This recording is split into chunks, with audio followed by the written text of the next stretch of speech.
Você conhece o Vinícius Júnior? Não sei quem que é não, Vinícius. Você acha que ele vale 150 milhões de reais? É difícil, nesse mundo maluco aí do futebol, não sei. Sinceramente, não saberia te dar essa resposta, não. Vai valer mais, mas na frente vai valer mais, né? Pode ser que ele se torne um novo Neymar e realmente compense o investimento. Que lance do Neymar! Que golaço! Pode ser que ele seja um novo Negueba. Aí o Negueba. Vai pra onde, Negueba? Vai pra onde, Negueba? Afinal de contas, quem é esse Vinícius Júnior? Ó, ele tem 16 anos, jogou só 24 minutos entre os profissionais. Só deu tempo de chutar uma vez ao gol. Foram 5 passes certos, 2 errados. Mal começou a carreira, já foi contratado pelo Real Madrid por 45 milhões de euros, o equivalente a 164 milhões de reais. É a segunda negociação mais cara da história do futebol brasileiro, atrás apenas do Neymar. Nunca um clube pagou tanto dinheiro por um jogador menor de idade. Os altos valores assustaram Pepe Guardiola, técnico do Manchester City. É impossível competir com o Real Madrid e Barcelona. Vinícius atuou poucos minutos pelo time principal do Flamengo, mas é destaque há muito tempo. Vinícius é um garoto que a gente, quando chegou aqui ao clube em 2012, já percebeu que era um garoto diferente tecnicamente, sempre foi, ele tinha apenas 12, 13 anos e sempre demonstrou bastante qualidade e capacidade de superar aqueles objetivos imediatos da categoria que ele fazia parte. Nas categorias de base ele sobrava no meio da molecada. Atacante veloz, driblador e joga sempre buscando gol. No Sul-Americano Sub-17 levou o Brasil ao título. Foi artilheiro e eleito craque da competição. E aí chamou a atenção dos clubes europeus, né? Liverpool, Paris Saint-Germain e Manchester City tentaram. Só que o Vinícius estava mais interessado nas propostas dos gigantes Real Madrid e Barcelona. O Real topou pagar mais caro. Não queria correr o risco de ver um filme repetido. Teve um outro componente aí, que é a rivalidade com o Barcelona. Eles não podiam deixar acontecer com o Vinícius o que aconteceu com o Neymar. Quando o Neymar assinou com o Barcelona, ele disse não ao Real Madrid. E aí o medo de perder um novo Neymar para o rival inflacionou a negociação. Se é 45 milhões para um jogador de 16 anos, eu posso pagar, eu sou o Real Madrid. Então acho que essa pressão, essa cobrança do preço que foi pagado, ele não vai ter no Real Madrid, porque o Real Madrid tem isso. O Real Madrid, ele se orgulha de poder ser o time mais rico do mundo, de poder gastar o que for para contratar o jogador que ele quiser. O site do clube destacou a contratação com um vídeo da promessa brasileira, que continua no Flamengo, no mínimo até julho do ano que vem. Se os clubes chegarem a um acordo, o atacante pode ser emprestado ao Flamengo por mais um ano, até julho de 2019. Enquanto isso, já tem jornalista espanhol acompanhando de perto os passos do garoto. Isso é um negócio que interessa muito na Espanha, sobretudo depois do caso do Neymar, que o Neymar foi uma quantidade muito grande de grana, né? E ao final deu certo o Neymar. Será que o menino de 16 anos vale esse dinheirão todo? Será que estamos mesmo diante de um futuro craque do futebol mundial? Ainda é cedo para saber, né? Então o jeito é ficar de olho neles três: Vinícius, a bola e o tempo. Eu já tô curioso. Será que ele vai valer tudo isso mesmo no futuro? Ó, boa tarde para você. Hoje tem Flamengo, hein? Tem Flamengo e Atlético Goianiense ao vivo na Globo, depois de A Força do Querer. E no show do intervalo desse jogo aí, nossos comentaristas vão dar a opinião deles sobre essa venda aí gigantesca de Vinícius Júnior. Já já a gente fala mais do Flamengo, porque agora vou falar de Rodrigo. Rodrigo que fez 174 jogos pelo Vasco, fez 19 gols, saiu do Vasco e falou sobre essa saída numa entrevista para o Eric Faria. Rodrigo ficou quase 3 anos e meio no Vasco. Foi campeão, foi capitão e às vezes foi polêmico também. Mas o Rodrigo era adorado pelos torcedores. Há mais ou menos 3 semanas, esse casamento acabou. Por quê, Rodrigo? Tá aí, uma boa pergunta. Por quê? Rodrigo tinha contrato até o fim de 2017 e imaginou que terminaria a temporada em São Januário. Mas a chegada do diretor Anderson Barros no início do ano deixou o clima mais pesado, segundo ele. O Anderson eu acho que já veio meio preparado para isso já. Porque desde quando ele chegou, já não bateu o Santos já. Até comentei com a minha esposa, falei assim, o dia que ele levantar torto lá, ele vai me mandar embora. Só que eu acho que ele não tinha força para isso. É meio fraquinho e tal. Rodrigo acha que o golpe final veio com a troca de treinador. Cristóvão saiu, Milton Mendes assumiu. Houve alguma coisa assim de atrito, você e o Milton? Ou nem isso, assim, ou ele meio que foi, lavou a mão? Quem? Milton Mendes. Cara, quando ele chegou no clube, eu estava machucado. Na verdade, eu fiquei até surpreso, porque foi os dois caras que, né, o Anderson e o Milton, que pediram a minha admissão, né? O Vasco sofreu uma derrota dura para o Fluminense na semifinal do Carioca, 3-0. Logo depois, Rodrigo ouviu que o técnico estava pensando em barrá-lo e que ele não aceitaria a reserva, além de estar reclamando muito dos treinamentos. Eu era o primeiro a chegar, o último a sair, e aí depois de uma semana que chega um treinador novo, ele vira para mim e fala que eu não gosto de treinar, é piada, né? Você acha que você foi usado de bode expiatório também, Rodrigo? Eu acho.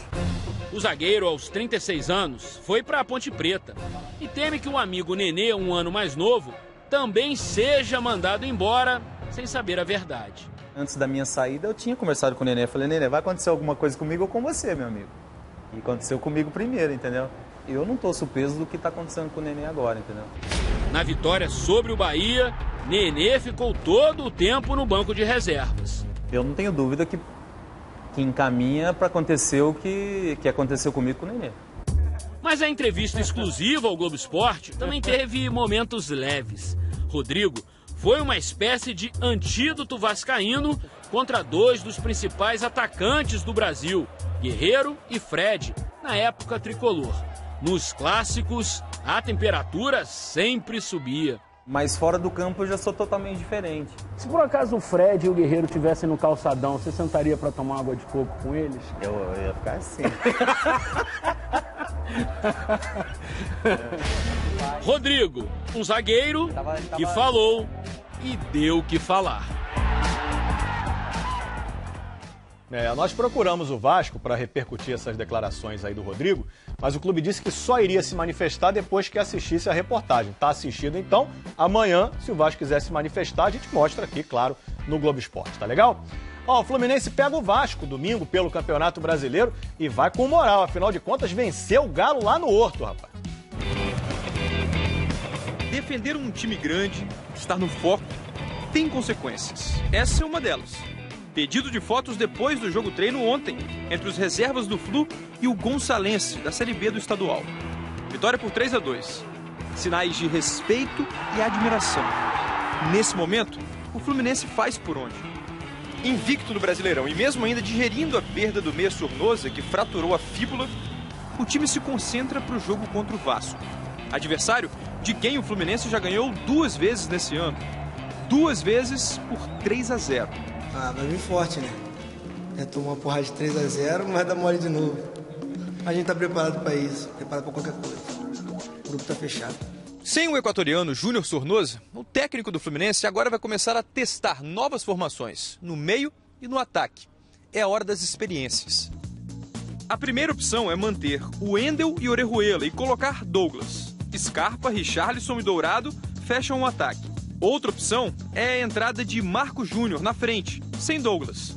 E ainda existe a possibilidade do retorno de Wellington Silva, com dores no pubis. Possibilidades. O fato é que especialmente um nome segue prestigiado: Richarlison. Sofreu um pênalti contra o Galo no domingo e depois de cabeça ainda marcou um gol. É perigoso, mesmo sozinho. Bateu no carro. Calma, Richarlison. Ninguém viu. Até agora. Agora viu, vão correr atrás aí. Lá se foram 8 meses desde que se encerraram os Jogos Olímpicos e Paralímpicos do Rio. Passa muito rápido, né? Infelizmente, muitas das instalações utilizadas nessas competições estão paradas. Reportagem de Marcos Uchoa. Façam seus jogos. E fizemos. Olímpico, paralímpico. Agora, como se fôssemos a bolinha numa roleta, esperamos a sorte grande quando ela parar. Para o Brasil, tudo isso é como se fosse um táxi que não se move, mas com o taxímetro ligado. Quando a Paralimpíada acabou no dia 18 de setembro, começou um período em que a principal pergunta era: e agora? O que faremos com o Parque Olímpico? Prefeitura e governo federal dividiram a responsabilidade de cuidar das instalações. Mas a eleição municipal, a mudança de governo na cidade e no país, a crise econômica, tudo contribuiu para que, apesar de serem instalações caras e enormes, elas ficassem minúsculas entre as prioridades das autoridades. Nós constatamos ausência de planejamento, né? O planejamento tinha que ter ocorrido muito antes. Vamos cobrar, assim como outros órgãos de controle, um plano de contingência, uma coisa emergencial, e depois um plano aí consistente do que fazer com essas instalações. Recentemente, o governo federal se mexeu e criou uma entidade que tem a missão de arrumar um jeito para que esse vazio seja preenchido por atletas e público. A AGLO, Autoridade de Governança do Legado Olímpico. Este mês, o estádio de tênis recebeu uma etapa do circuito mundial de vôlei de praia. Um desafio que vai ser superado, até porque a gente não se atém apenas à questão de evento relacionado à competição. Temos também projetos de inclusão social. Na minha concepção hoje, a maior preocupação é a gente proporcionar aos nossos atletas a utilização disso. É levar à população do estado do Rio de Janeiro e do Brasil um legado consistente, com uma agenda consistente, com a possibilidade de prática de esportes aqui, de competição e de treinamento. No Parque Aquático Maria Lenk, esse conceito já está em prática. A instalação se tornou um centro de treinamento para 12 modalidades, das mais óbvias, como a natação e nado sincronizado, até o snowboard. Mas o Maria Lake é um oásis deste deserto de promessas ainda não cumpridas. O projeto para transformar a Arena do Futuro, a que recebeu o handebol na Olimpíada, em escolas, ainda não saiu do papel. E o estádio aquático, que teve suas 2 piscinas doadas para as Forças Armadas e deveria ter sido desmontado, ainda continua de pé. Tudo isso custou muito dinheiro e continua custando. O governo federal estima gastar 45 milhões em despesas com a parte dele do Parque Olímpico e mais 35 milhões da área de Deodoro. São 80 milhões. O plano agora é, no próximo ano, passar a administração e o uso para a iniciativa privada. Mas nos tempos que correm, vai ser muito difícil. Enquanto esse reforço privado não chega, o Parque Olímpico vai sendo povoado com eventos de menor expressão também. Nessa sexta-feira será a vez de o velódromo receber uma etapa do Campeonato Carioca de Ciclismo de Pista e um passeio ciclístico. Em Deodoro, as arenas da Juventude e do hóquei sobre grama estão abandonadas. Quando o Exército assumiu as instalações no fim do ano passado, que estavam sob responsabilidade da Rio 2016, encontrou sinais de vandalismo e furtos. A gente ficou um pouco assustado no início porque não esperava que o estado de abandono seria tão grande. Fomos vítimas de roubos e de algum vandalismo nas instalações olímpicas. A gente considera que essa passagem de bastão ainda não aconteceu e ela vai acontecer com tudo que o Exército precisa para tocar as instalações. O Parque Radical permanece fechado enquanto não se define uma empresa para cuidar da instalação. O esporte mais perto dos brasileiros é o que se lê em placas por todo o Parque Olímpico.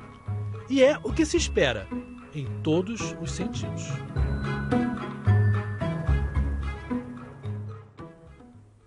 Esse abandono é uma tristeza, né? Tem que acabar com isso. Ainda hoje a gente vai falar do jogo do Flamengo contra o Atlético Goianiense aqui no Globo Esporte. E o Botafogo, hein? Joga amanhã, querendo vencer para terminar em primeiro no Grupo 1 da Libertadores. E também a competição que teve torcedores fantasiados. Vamos começar a galera aí. Já já a gente volta.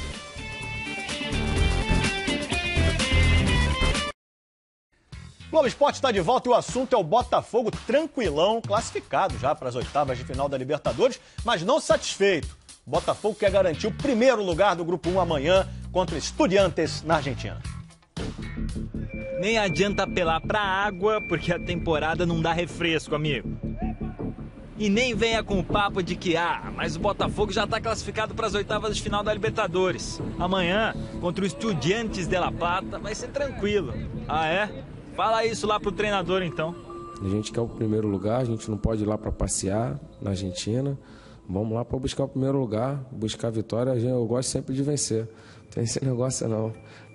A gente tem um quadrinho ali que eu vou botando derrota, vitória, empate. Eu quero mais um verdinho lá que é uma vitória. Não quero vermelhinho não.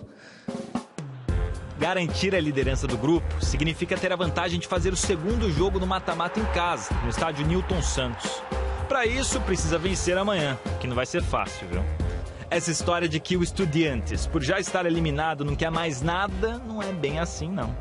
Eles brigam pelo Sul-Americano, né? Eles ficando em terceiro, eles entram no Sul-Americano. Então eles têm ainda a pretensão, sim. Agora, será que é tão vantajoso assim terminar a fase de grupos como líder, em primeiro lugar? Porque é bom a gente lembrar que o Botafogo passou pelos 2 confrontos da pré-Libertadores, decidindo sempre a partida fora de casa. Passou pelo Colo-Colo em Santiago, no Chile, e pelo Olímpia, no Paraguai, em pleno Defensores del Chaco.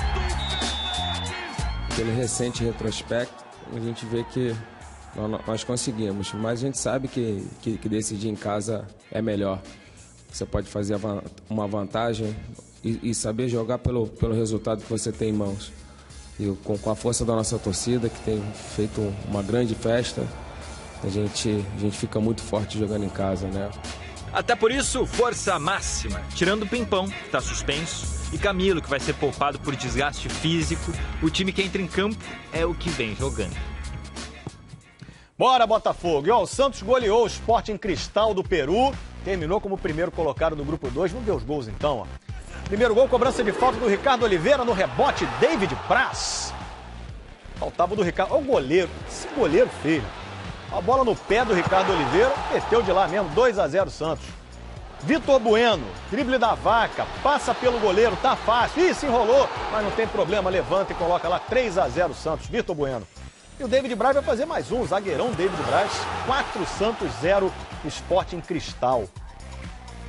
E o Lucas Lima, jogador do Santos, foi cortado pelo Tite dos amistosos da seleção contra a Argentina e a Austrália no início do mês que vem. Ele teve um estiramento na coxa direita e o Tite já avisou que não vai chamar ninguém para substituir o Lucas Lima, não. E a Chapecoense, hein, foi punida pela Comebol com a perda de 3 pontos na Libertadores. O zagueiro Luiz Otávio estava suspenso e não poderia ter sido escalado contra o Lanús na semana passada. A Chapecoense alegou que só foi informada dessa suspensão minutos antes desse jogo. Aí os 3 pontos daquela vitória da Chapecoense foram para o próprio Lanús da Argentina. Assim, a Chapecoense entrou em campo ontem, já sabendo que estava eliminada da Libertadores, né? O jogo foi contra o Zulia da Venezuela, em Chapecó. Vamos aos gols. O Zulia saiu na frente, cara. Gol do Arango. Estava encharcado o campo, né? Depois o Arthur Caíque, aos 45 do segundo tempo, empatou. E logo depois, aos 46, cruzamento do Rossi, Andrés Girotto fez o gol da virada da Chape, que vai recorrer da punição ao Tribunal de Apelação da Comebol. E olha, tá no nosso site, Globoesporte.com, o Tribunal Espanhol confirma em 21 meses de prisão para Messi por fraude fiscal. Apesar dessa sentença, o argentino não deve ser preso não, gente, mas vai ter que pagar multa no valor de 7.600.000 reais, é muita grana. Messi e o pai dele já haviam sido condenados em primeira instância e a sentença foi confirmada hoje. E olha essa, a Arena da Barra recebeu o Mundialito de League of Legends. Um jogo que é um sucesso no mundo inteiro. Foram 12 dias de competições e com ginásio lotado nas finais. O virtual aqui é uma realidade. A Arena da Barra estava lotada para a decisão do Mundialito de LoL, League of Legends. Hoje, o game mais popular do mundo. Em média, são 67 milhões de pessoas jogando por mês. Entre profissionais e aqueles que têm ali uma diversão. Num campeonato de LoL, é comum esbarrar no pessoal de cosplay. Eles não só se vestem como os personagens do jogo, mas também interpretam. É um ainda novo mundo, descoberto há apenas 6 anos. Mas que chegou com força, viu? Chegou arrebatador. Na Coreia do Sul é considerado esporte pelo Comitê Olímpico do país, levado muito a sério. Quem gosta, ama. É tipo Flamengo, galera, pra mim. É tipo a muda do Flamengo. O básico dos básicos é saber que o jogo é um jogo de estratégia, que você tem que derrubar as torres inimigas. Hoje, nenhuma equipe é tão entrosada quanto a dos coreanos. Na final, disputada numa série melhor de 5, a SKT venceu a G2, representante europeia, por 3-1. Os jogadores são tratados como reis, e sem exagero nenhum, tá? Esse trono foi colocado aqui em homenagem ao Faker, que é considerado o melhor do mundo. Ele ganha por ano 8 milhões de reais só em salários. Aos 20 anos, Lee Faker é o destaque da SKT. Na premiação no Rio de Janeiro, houve um encontro de fenômenos. Faker realmente é um fenômeno. Historicamente, não teve nenhum como ele, já provou isso várias vezes. É um fenômeno de outro mundo, cheio de encantos. Dá um dinheiro esse negócio aí, hein? O Guerreiro volta hoje ao time, hein, flamenguista? Contra o Atlético Goianiense pela Copa do Brasil. As notícias desse jogo decisivo já já. NBB agora, o paulistano estava na final e o Bauru garantiu a vaga na decisão, hein? Bauru venceu o Pinheiros por 66-60, fechou a série em 3-2, melhor de 5 da semifinal. Terceira final de NBB seguida do Bauru, hein? Agora a final da Conferência Leste da NBA, Cleveland Cavaliers venceu o Boston Celtics por 112-99, abriu 3-1 na série. Se vencer mais uma, o Cleveland pega o Golden State na final da NBA. E ó, refazendo o convite para você, Flamengo e Atlético Goianiense ao vivo na Globo, depois de A Força do Querer, valendo vaga aí nas quartas de final da Copa do Brasil. A delegação chegou a Goiânia ontem à noite, foi recebida por um grupo de torcedores. Alguns jogadores, o Zé Ricardo, posaram para fotos antes de seguirem para o hotel para esse jogo decisivo de hoje à noite. Zé Ricardo tem desfalques, hein? Fala com carinho ou fazendo embaixadinha para descontrair. Tá tudo certo com o Guerreiro, que tinha sido poupado na última partida, mas agora quer jogo. Tá no jogo, tranquilo. Hoje o Flamengo vai enfrentar o Atlético Goianiense pela Copa do Brasil. Mesmo adversário que enfrentou na segunda rodada do Campeonato Brasileiro com vitória rubro-negra. Mas dessa vez, o técnico Zé Ricardo vai precisar fazer algumas mudanças.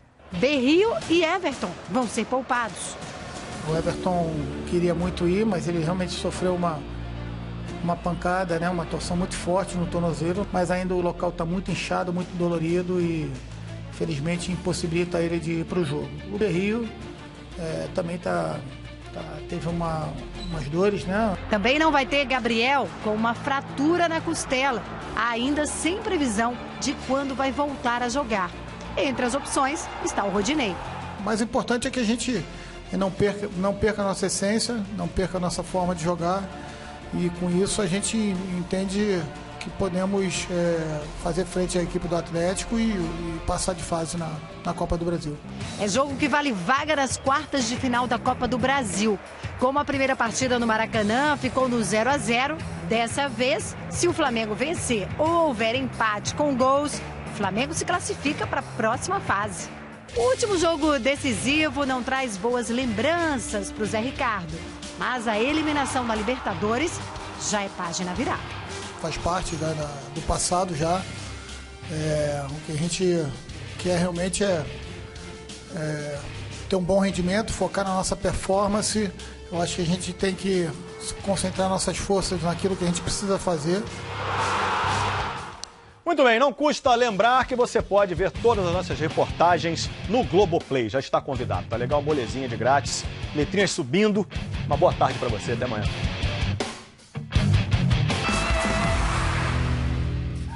Você conhece o Vinícius Júnior? Não sei quem que é não, Vinícius. Você acha que ele vale 150 milhões de reais? É difícil, nesse mundo maluco aí do futebol, não sei. Sinceramente, não saberia te dar essa resposta, não. Vai valer mais, mas na frente vai valer mais, né? Pode ser que ele se torne um novo Neymar e realmente compense o investimento. Que lance do Neymar! Que golaço! Pode ser que ele seja um novo Negueba. Aí o Negueba. Vai pra onde, Negueba? Vai pra onde, Negueba? Afinal de contas, quem é esse Vinícius Júnior? Ó, ele tem 16 anos, jogou só 24 minutos entre os profissionais. Só deu tempo de chutar uma vez ao gol. Foram 5 passes certos, 2 errados. Mal começou a carreira, já foi contratado pelo Real Madrid por 45 milhões de euros. O equivalente a 164 milhões de reais. É a segunda negociação mais cara da história do futebol brasileiro, atrás apenas do Neymar. Nunca um clube pagou tanto dinheiro por um jogador menor de idade. Os altos valores assustaram Pepe Guardiola, técnico do Manchester City. É impossível competir com o Real Madrid e Barcelona. Vinícius atuou poucos minutos pelo time principal do Flamengo, mas é destaque há muito tempo. Vinícius é um garoto que a gente, quando chegou aqui ao clube em 2012, já percebeu que era um garoto diferente tecnicamente, sempre foi, ele tinha apenas 12, 13 anos e sempre demonstrou bastante qualidade e capacidade de superar aqueles objetivos imediatos da categoria que ele fazia parte. Nas categorias de base ele sobrava no meio da molecada. Atacante veloz, driblador, que joga sempre buscando gol. No Sul-Americano Sub-17 levou o Brasil ao título. Foi artilheiro e eleito craque da competição. E aí chamou a atenção dos clubes europeus, né? Liverpool, Paris Saint-Germain e Manchester City tentaram. Só que o Vinícius estava mais interessado nas propostas dos gigantes Real Madrid e Barcelona.